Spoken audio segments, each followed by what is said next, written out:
जय हिंद, वंदे मातरम। दोस्तों, स्वागत है आपका अपना YouTube channel study with okay में। दोस्तों, आज हम पढ़ने वाले हैं क्लास 12 के बोर्ड एग्जाम में जितने भी मोस्ट वीवीआई क्वेश्चन पूछे जाते हैं उस सारे क्वेश्चन को इस वीडियो में कवर करने वाले हैं। दोस्तों, आज हम पढ़ेंगे क्लास 12 के हिंदी इलेक्टिव। जी हाँ, हिंदी इलेक्टिव जिसका चैप्टर 1 है और जय शंकर प्रसाद द्वारा लिखा गया है। इसमें देवसेना का गीत और कालिनिया का गीत इस वीडियो में कवर करेंगे। तो आपके बोर्ड एग्जाम में बहुत बार पूछे जाते हैं, इसलिए इस वीडियो को आप ध्यान से देखें। अगर आप हिंदी कोर लिए हैं तो इस वीडियो को यहीं पे समाप्त करें, इसे ना देखें। अगर हिंदी इलेक्टिव लिए हैं दोस्तों तो इसे आप पूरे ध्यान से देखें और वीडियो को पूरा देखें, क्योंकि हर बार आपके एग्जाम में इन सारे क्वेश्चनों पूछे जाते हैं। तो चलिए बिना टाइम वेस्ट किए इस सुपरफास्ट वीडियो को शुरू करते हैं। दोस्तों, सबसे पहला क्वेश्चन यहाँ पे देखा जाए तो लिखा है जयशंकर प्रसाद का जन्म कब हुआ था। तो आपके ये देवसेना का गीत और कालिनिया की गीत जो है वो देवसेना द्वारा लिखा गया था। ये जो जयशंकर प्रसाद द्वारा लिखा गया था, सॉरी दोस्तों, तो जयशंकर प्रसाद जो थे वहाँ के कवि थे, मतलब इस कविता के कवि थे। तो इनका जन्म जो हुआ था वो 1888 ईस्वी में हुआ था। उसके बाद अगला क्वेश्चन नंबर देखते हैं, जो प्रसाद जी का जन्म किस शहर में हुआ था। तो जो प्रसाद जी का जन्म हुआ था वो काशी शहर में हुआ था। तो उसके बाद अगला क्वेश्चन नंबर देखते हैं। अगला क्वेश्चन नंबर क्या कह रहा है, जयशंकर प्रसाद ने कहाँ तक की पढ़ाई की थी। तो उन्होंने 8वीं तक की पढ़ाई की थी। दोस्तों, ये अभी तक आपकी सिलेबस मतलब किताब की कविता से नहीं है, ये आपके कवि से ही पूछ रहा है क्वेश्चन। उसके बाद चलिए देखते हैं अगला क्वेश्चन क्या कह रहा है। अगला क्वेश्चन नंबर 4 है, देवसेना का गीत कालिनिया का गीत साहित्य की किस विधा से लिखा गया है। तो ये जो है ये किससे लिखा गया है, तो कविता से लिखा गया है। उसके बाद अगला क्वेश्चन देखते हैं, क्वेश्चन नंबर 5।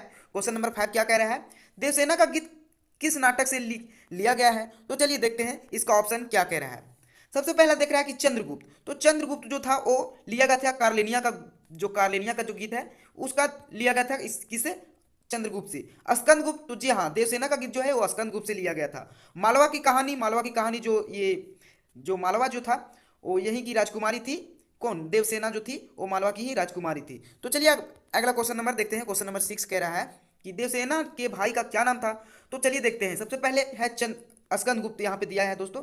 तो स्कंदगुप्त जो थे वो ये देवसेना उससे स्कंदगुप्त से प्यार करती थी। रामगुप्त, इसका तो कोई यहाँ पे काम ही नहीं है। पुष्पमित्र, इसका भी इस कहानी में कोई भी छवि नहीं है। उसके बाद देखते हैं बंधु वर्मा। जी हाँ, देवसेना का जो गीत था उसमें देवसेना का भाई जो थी वो थे बंधु वर्मा। उसके बाद देखते हैं अगला क्वेश्चन नंबर 7। अगला क्वेश्चन नंबर 7 क्या कह रहा है, देवसेना कहाँ की राजकुमारी थी। तो यवन के जो थे वो थे राजा थे, कौन थे, तो चंद्रगुप्त राजा थे। मालवा की राजकुमारी थी वो देवसेना थी, और इनका भाई जो बंधु वर्मा था वहाँ के राजा था मालवा का।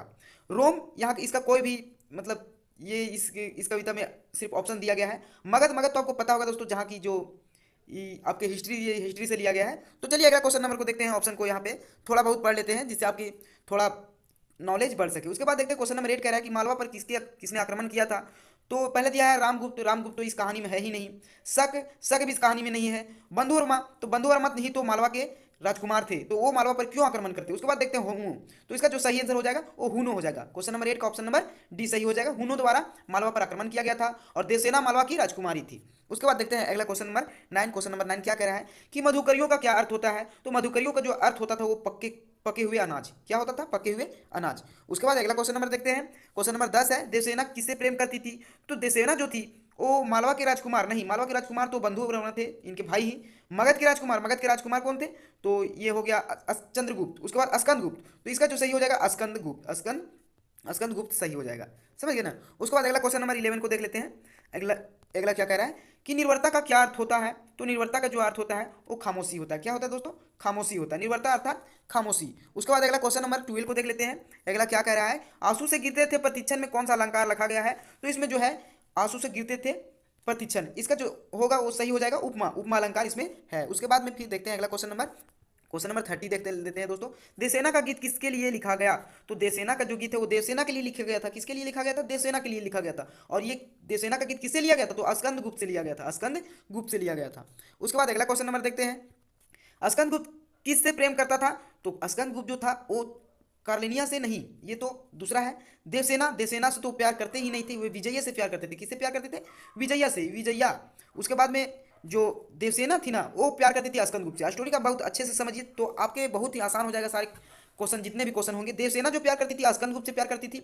उसके बाद में जो स्कंदगुप्त थे वो विजया से प्यार करते थे। किससे प्यार करते थे, विजया से। उसके बाद अगला क्वेश्चन नंबर देखते हैं। अगला क्वेश्चन नंबर 15 है। ये क्या कह रहा है, देवसेना स्कंदगुप्त से कब प्रेम करती थी। तो देवसेना जो थी वो कब प्रेम करती थी, जवानी में, बुढ़ापे में, कभी नहीं, बचपन में। तो इसका जो सही आंसर आपको क्या लग रहा है, जवानी में, तो जवानी में सही हो जाएगा। उसके बाद अगला क्वेश्चन नंबर देख लेते हैं। देसेना परिवार किसके आक्रमण में मारा गया? तो देसेना जो मालवा की राजकुमारी थी, तो यहाँ पे हुनों ने आक्रमण किया था। किसने किया था? हुनों ने। तो हुनों के आक्रमण के कारण मारा गया था। इसका ऑप्शन नंबर चलिए देख लेते हैं। यहाँ पे ऑप्शन नंबर यहाँ पे क दिया गया है, हुनों। ठीक है ना। उसके बाद अगला देखते हैं क्वेश्चन नंबर 11, क्वेश्चन नंबर 77 दोस्तों, कि जीवन रथ में कौन सा अलंकार है? तो जीवन रथ में है रूपक अलंकार। कौन सा अलंकार है? तो रूपक अलंकार लगा हुआ है। उसके बाद आप देखते हैं अगला, आपको जो कालिनिया का गीत है भाग 2 है, तो इसे जितने भी क्वेश्चन है सारे वीवीआई क्वेश्चन है, इसे देख लेते हैं दोस्तों। हम इसमें ऑप्शन नहीं पढ़ते हैं क्योंकि इससे आपकी टाइम की बचत होती है। अगर आप क्लास 12 के लिए अच्छे खासे मार्क्स हासिल करना चाहते हैं आपके बोर्ड एग्जाम में, तो आप हमारे यूट्यूब चैनल को सब्सक्राइब कर लीजिए दोस्तों, क्योंकि हमारे यूट्यूब चैनल में बेहतरीन तरीके से आपके बोर्ड एग्जाम की ही तैयारी चल रही है। तो चलिए देखते हैं अगला क्वेश्चन नंबर 1 है, क्या कर रहा है? कार्लेनिया का गीत किस नाटक से लिया गया है? तो स्कंदगुप्त जो था वो देवसेना से लिया गया था, और चंद्रगुप्त जो था वो कार्लेनिया, चंद्रगुप्त से ही लिया गया था कार्लेनिया। देवसेना किससे लिया गया था? तो स्कंदगुप्त से। सिकंदर, किस सिकंदर का जिक्र कौन सा स्टोरी में है? तो चंद्रगुप्त में ही है। किसमें है? चंद्रगुप्त में ही सिकंदर है। उसके बाद अगला देखते हैं क्वेश्चन नंबर 2 क्या कह रहा है। क्वेश्चन नंबर 2 कह रहा है कि कार्लेनिया किस नदी के किनारे बैठकर गीत गा रही थी? तो कार्लेनिया जो थी ना, वो सिंधु नदी के किनारे गीत गा रही थी। किसके बारे में? भारत के भविष्य के बारे में। भारत के भविष्य के बारे में एक गीत गा रही थी। बहुत ही मतलब दुख भरी गीत गा रही थी। और जो कार्लेनिया कौन थी, इसको आप अच्छे से देखेंगे तो कार्लेनिया जो थी वो थी जो, उसके बाद अगला नंबर देखते हैं क्वेश्चन नंबर 3 क्या कह रहा है दोस्तों। कार्लेनिया किसकी पुत्री थी? तो कार्लेनिया जो थी वो सेल्यूकस की पुत्री थी। किसकी पुत्री थी? सेल्यूकस। तो सेल्यूकस कौन था? तो सेल्यूकस जो था वो सिकंदर का सेनापति था दोस्तों। किस? तो सेनापति था सिकंदर का। सिकंदर के साथ ही ये सेल्यूकस इंडिया में आया था। और उसी की जो बेटी थी वो कार्लेनिया थी। और कार्लेनिया का जो विवाह हुआ था वो किसके साथ हुआ था? तो चंद्रगुप्त के साथ हुआ था। किसके साथ? चंद्रगुप्त के साथ हो गया था। तो कार्लेनिया के साथ विवाह हो गया था चंद्रगुप्त के साथ। और कार्लेनिया जो थी वो स्कंदगुप्त के बेटी थी। और स्कंदगुप्त जो था न, ये सेल्यूकस जो था वो सिकंदर के था, वो सेनापति था। तो चलिए अगला क्वेश्चन नंबर 4 को देख लेते हैं। क्वेश्चन नंबर 4 क्या कह रहा है कि सेल्यूकस कौन था? तो सेल्यूकस जो था वो सिकंदर का सेनापति था। क्या था? सिकंदर को सेनापति था। अगला क्वेश्चन नंबर देख लेते हैं दोस्तों। क्वेश्चन नंबर 5 कह रहा है कि सिकंदर कहाँ का राजा था? तो सिकंदर जो था मगध के तो जो थे वो थे अशोक सम्राट, तक्षशिला के कोई और थे, रोम के कोई और थे, और अवन के राजा थे। यवन के राजा थे। अगर आप इतिहास अच्छा से पढ़े होंगे तो आपको इसका जिक्र हुआ है हमारे ही क्लास 12 में। सिकंदर कहाँ के राजा थे? तो ये अवन के राजा थे। उसके बाद अगला क्वेश्चन देख लेते हैं। क्वेश्चन नंबर 6 कह रहा है कि कार्लेनिया किसके लिए गीत गा रही थी? तो वो भारत की प्रकृति के लिए गा रही थी। किसके लिए? भारत की प्रकृति के लिए गा रही थी। उसके बाद देखते हैं अगला क्वेश्चन नंबर कि मधुमेह का क्या अर्थ है? मधुमेह अर्थात मीठा से युक्त, मीठा से मिला हुआ, है कि नहीं? उसके बाद अगला क्वेश्चन नंबर 8 को देख लेते हैं दोस्तों। क्वेश्चन नंबर 8 कह रहा है कि सभी को आश्रय कहाँ मिल जाता है? तो सभी का आश्रय इसमें ऑप्शन हो जाएगा दिल्ली में, आंखों में, दिल में, आंखों में, शहर में, भारत में। तो इसका जो सही आंसर होगा जो भारत में हो जाएगा। भारत सभी को आश्रय देता है दोस्तों। आप देख सकते हैं कि जो ढाका तरफ कितना ये भूकंप वगैरह आ जाता है, तो वहाँ से जितने बांग्लादेश के वो भारत में आकर बस गए हैं। तो भारत में सबको आश्रय मिल जाता है। उसके बाद देख लेते हैं कि लघु सूर्धनु से पंख पसारे में कौन सा अलंकार है? तो उसको सही सही होगा वो उपमा का अलंकार होगा। कौन सा अलंकार? उपमा अलंकार हो जाएगा। उसके बाद अगला क्वेश्चन नंबर देख लेते हैं 10। क्वेश्चन नंबर 10 क्या कह रहा है कि सूर्धनु का क्या अर्थ है? तो सूर्धनु का अर्थ जो होता है वो इंद्रधनुष होता है दोस्तों। क्या होता है सूर्धनु का अर्थ? तो इंद्रधनुष होता है। इसी के साथ हमारा ये क्वेश्चन सारा समाप्त हुआ दोस्तों। तो आशा करता हूँ कि ये सारे आपके क्वेश्चन समझ में आया होगा और बहुत ही अच्छा लगा होगा।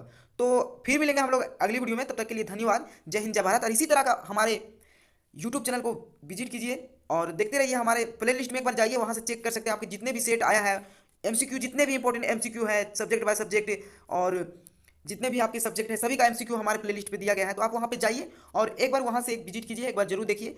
तो आपके जितने भी बोर्ड एग्जाम में इंपॉर्टेंट क्वेश्चन है वो सारा इस वीडियो में कवर किया गया है, मतलब हमारे यूट्यूब चैनल पर कवर किया गया है। तो चलिए फिर मिलेंगे हम लोग अगली वीडियो में। तब तक के लिए जय हिंद, जय भारत।